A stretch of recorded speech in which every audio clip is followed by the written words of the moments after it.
মূলত যারা মনে করেন যে ইতালিতে আসলে লাখ লাখ টাকা, তাদের জন্য এই ভিডিওটা।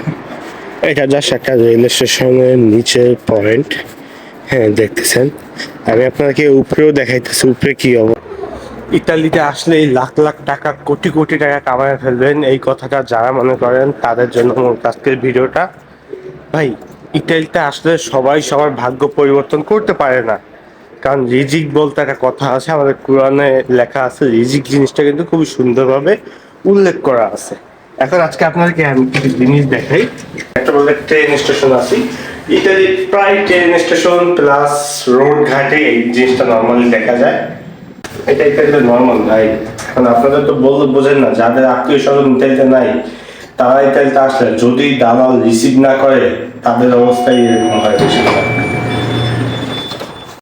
আমি জানি না আমার ক্যামেরায় ধরতেছি কিনা, ওই যে কার্টুন দেখা দেখতেছেন, হ্যাঁ, এই যে ইয়ের নিচে কার্টুন, তারপর অনেক কিছু দেখা যায়। এখানে মানুষ শুয়ে রয়েছে, হ্যাঁ, দেখছেন, ব্যাগ ভর্তি, হ্যাঁ, কম্বল টম্বল রাখে, এখানে মানুষ শুয়ে রয়েছে। এবং স্টেশনের নিচে যে লিফটগুলো আছে, ওই লিফটের নিচে আরো সুন্দরভাবে দেখা যায় যে মানুষজন শুয়ে রয়েছে। ভাই, ইউরোপ লাইফ এত সহজ না। এখন বাইরের টেম্পারেচার চলতেছে এক, হ্যাঁ, আমার হাত পুরা আমার ফেস দেখলে বুঝতে পারবেন। এখন টেম্পারেচার চলতেছে একে, তার মানে যে কোনো সময় মাইনাসে চলে যাবে। কম, এখন সকালে মেবি 8টা না 9টা বাজে, হ্যাঁ। তো এই জন্য এতটা কম, কিন্তু রাত্রেবেলা ইতালি প্রতিটা মেট্রো স্টেশন থেকে শুরু করে ট্রেন স্টেশনে অহরহ মানুষ দেখা যায়। তাও কি বিভিন্ন দেশি লোক। এটা যে ইতালিয়ান এরকম না, এটা বিভিন্ন দেশের লোক। আমি লিমাবিয়ার ওই জায়গায় 2টা বাঙালিও দেখছিলাম। আমি বাঙালিদেরও দেখি বিভিন্ন পার্কে বাঙালিরা শুয়ে থাকে। ভিডিওতে মূলত ভাই আপনাকে একটাই সংকেত দিতে চাই যে আপনার ফ্যামিলি কেউ যদি ইউরোপে না থাকে, কিংবা ভালো একটা মাধ্যম দিয়ে প্রসেসিং না করেন, দেখেন আপনার ফ্যামিলি কেউ ইতালিতে নাই, আপনি যেই দালালের মাধ্যমে আসেন, সেই দালাল যদি আপনাকে বাই এনি চান্স রিসিভ না করে, তাহলে আপনার কি হবে? এইসব ট্রেন স্টেশনে এখানে কিন্তু আপনার জায়গা হবে। আমি যেহেতু বাংলাদেশের একজন মানুষ, আমি আমার দেশের কথাই বলি। আমার দেশে দেখা এরকম অনেক লোক আছে যারা ইতালিতে আসছে, 10 বছর পার হয়ে গেছে, এখন তো ডকুমেন্ট পাই নাই। দেখা এরকম অনেক লোক আছে যে যারা আসছে অনেক বছর হয়েছে, প্রায় 10-15 বছর হয়েছে, জিরো ব্যালেন্স, মানে কোনো টাকা ক্যাশই করতে পারে নাই। আবার দেখার মতো এরকম অনেকে আছে যে 2 থেকে 3 বছর আইসা এদেশে ব্যবসা বাণিজ্য, হ্যাঁ, তারপর ঘর বাড়ি বলেন, ক্যাশ পাতি বলেন, সবই করছে। সো এই যে যে 3টা সেক্টর না ভাই, 3টা সেক্টর কিন্তু 3 জনের জন্য। কারণ সবার ভাগ্য কিন্তু এক না। আমার পরিচিত এরকম অনেক আছে, হ্যাঁ, যে 10 বছর 12 বছর পর কাগজ পাইছে। আমার নিজের এক ভাই 12 না 13 বছর পর জানি কাগজ পাইছে। তো এরকম ভাই, ইতালিতে যা মনে করেন এই বৈধভাবে আসলেই, হ্যাঁ, ইতালিতে ঢুকলেই বৈধ হয়ে যাবে, এতটা সহজ না ভাই।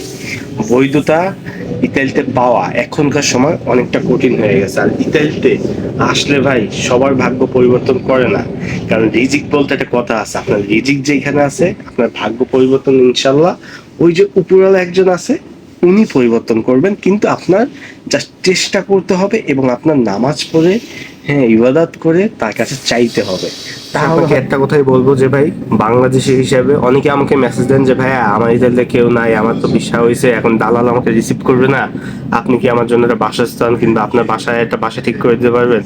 ভাই দেখেন, ইতালিতে প্রথমত আপনার কাগজ ছাড়া আপনাকে বাসা ঠিক করে দেওয়া যাবে না।